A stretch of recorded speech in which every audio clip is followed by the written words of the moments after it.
I don't know about you, but sometimes I'll see some conversations relating to autism, generally on other platforms to YouTube, I have to say, but it makes me think, what the heck are you talking about? And one particular conversation I find really irritating is around popular autism accommodation tools and the misconception that they work for all of us. So here's my top 3 accommodation tools that I personally can't get on with.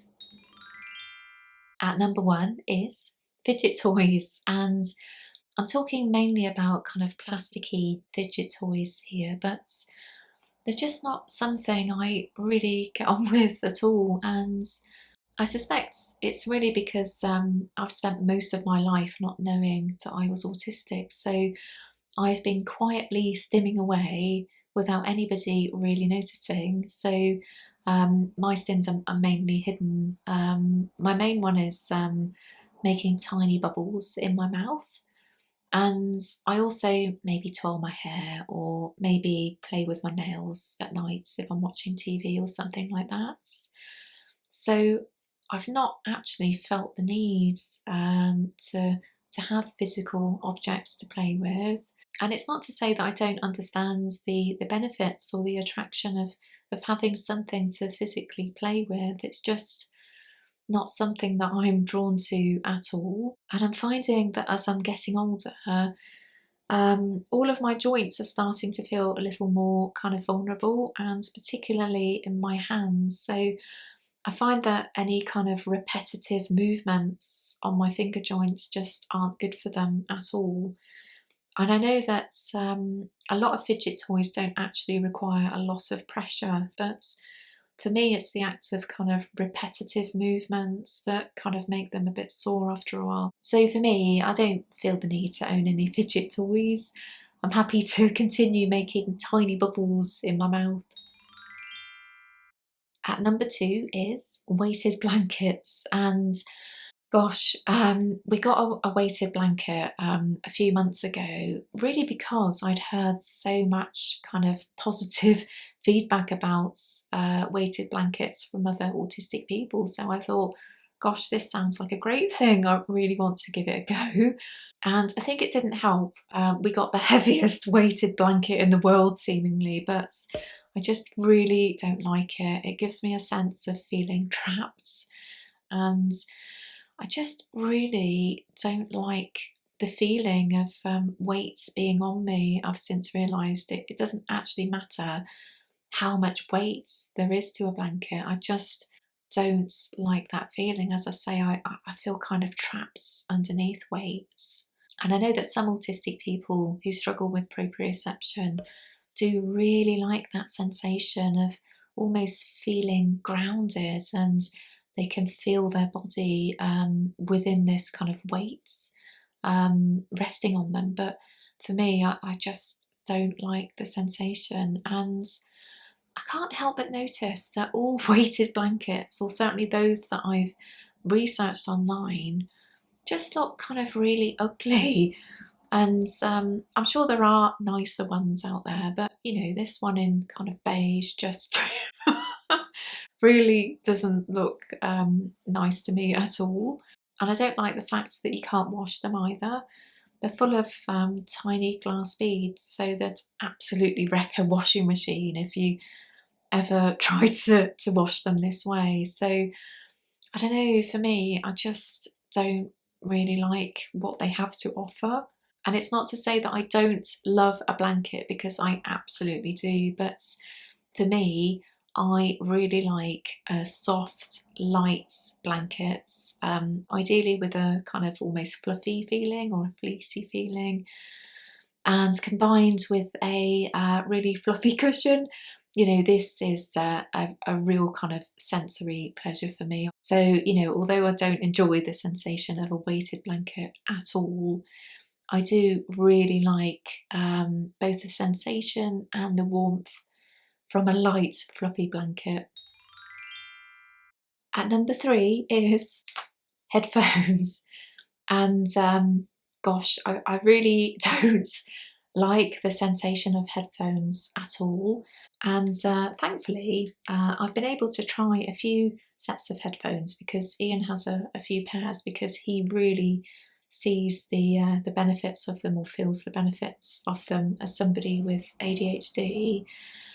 But for me, every pair I've tried feels like almost like a vice on my head. Like it's really squeezing my head together, and I don't know whether it's because I've got quite a large head for my frame, but you know, when it's compared to other people's heads, it's not abnormally large. But yeah, I just get such a horrible feeling around, yeah, just from the pressure around my ears. And it's not to say that I can't use them full stop. I find that I can maybe use them for 20 minutes or half an hour if I absolutely have to. But yeah, I really, really don't like them at all. And it is frustrating because I know that so many autistic people see real benefits from headphones in terms of noise cancellation. So they're able to shut off the external world if it's too noisy. So, you know, I'm kind of almost a bit envious in that sense, because I think that would be a really nice accommodation to have. And also for me, I've got maybe a bit of PTSD around external noises, because regardless of the noise that's going on, and even if I absolutely hate what's going on around me in terms of noise and quality of noise, or you know, how loud things are, I find that I need to have some kind of awareness as what's going on around me, because I just don't like that feeling of not knowing. And for instance, if I'm going on a jog outside, I do appreciate that I must be in a minority of joggers who jogs without any music whatsoever, because I need to know what's going on around me. I need to know if people are behind me. I need to know what's going on in terms of traffic. I just get really uncomfortable when that noise is kind of all shut off from me. Yeah, I really don't like it at all, and I'd love to know if any others out there feel similarly around noise cancellation in headphones. Yeah, I just don't like it. In terms of headphones or earphones, actually, I have been able to get on with AirPods fairly recently. It did take me quite a long time to get on with them, however, because it does feel like quite a strange sensation in terms of, you know, this object in your ear. But I find that I can get on with these for an hour or two if I need to. And these ones don't have noise cancellation. I think that modern AirPods do have noise cancellation in as a feature now, or at least some models do. But yeah, I don't really feel the need for that. And it is frustrating because I really hate neighbour noise, as many autistic people do. You know, I wish we could live somewhere really quiet where we just don't hear other people's noise at all. And we often hear kind of noise coming from our immediate neighbour, and I'd just love to be able to kind of switch off from all of that. But as I say, I've got this weird thing within me that I need to be able to hear what's going on around me, which is frustrating because it's not very restful an experience at all. So there we have it. There's my 3 popular autism accommodation tools that I personally can't get on with.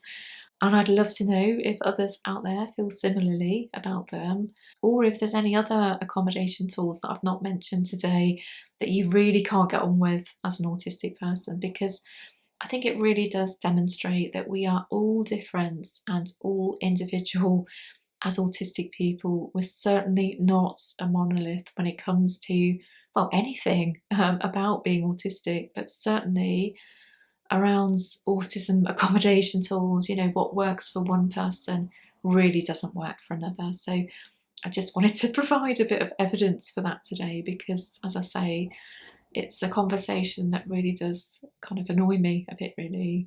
So I think that's going to be it for today. So thank you for watching. Give it a like if you got this far. A comment would always be appreciated, and I'll see you again soon.